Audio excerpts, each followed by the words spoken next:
Mystery Beneath the Baneberry Bush.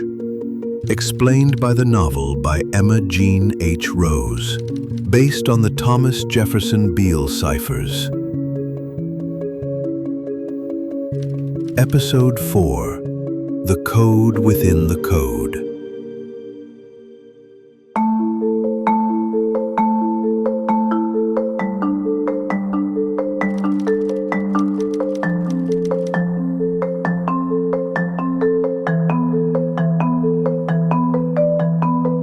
Most people who encounter the Beale Cipher treat it like a puzzle.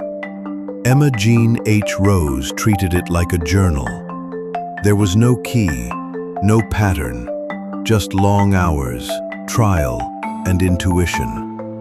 And what she uncovered wasn't treasure, it was truth.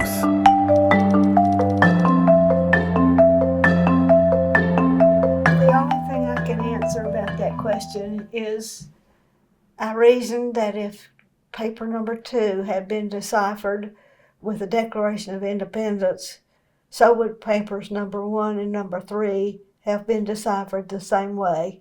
And that's as far as I can go on explaining how I deciphered it, except that it takes a lot of hours of work, a lot of concentration. She didn't guess, she persisted. Assuming consistency between the ciphers, Emma started with the only working piece of evidence, the Declaration. The result wasn't a theory, it was a voice.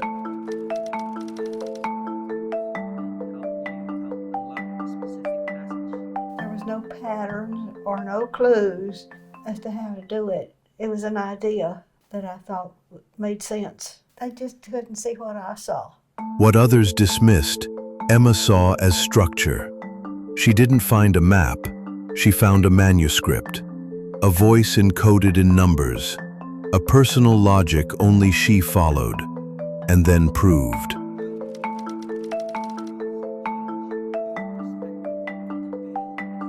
Decoding the material with all the information that I came up with, stories, not just research material, but the stories within the code itself, made me think of the code as a definite document that could be decoded, whereas before I thought it was probably a hoax or some other means to get attention for some other reason. So once I deciphered the first code, the first story, I thought this is a reality. And the fact that I decoded so many stories before I came to realize it was all a cover story for what they were bringing over here from France to finance the revolution. This was no myth. The cipher wasn't meant to entertain, it was meant to protect. Stories of smuggling, financing revolution, family names buried in layers of code.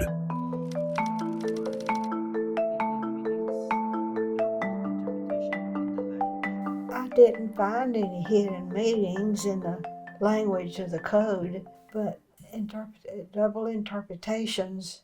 The code is dimensional, and this is what makes it so difficult. I found no hidden meanings in this code at all. What I did find was letters in order to work them into dimensional usage that sometimes, like in the ARK, A-R-K, sometimes the ARK is used with an A-R-K, but at other times it's used with A-R-C. So sometimes the letter K would be switched with a C, which makes just as much sense, but because it needed to be worked in with other words, it was transferred to a C. Letters swapped for symmetry, meaning layered in structure. This cipher didn't just protect a location, it protected a legacy. And in Emma's hands, the voice behind it finally speaks.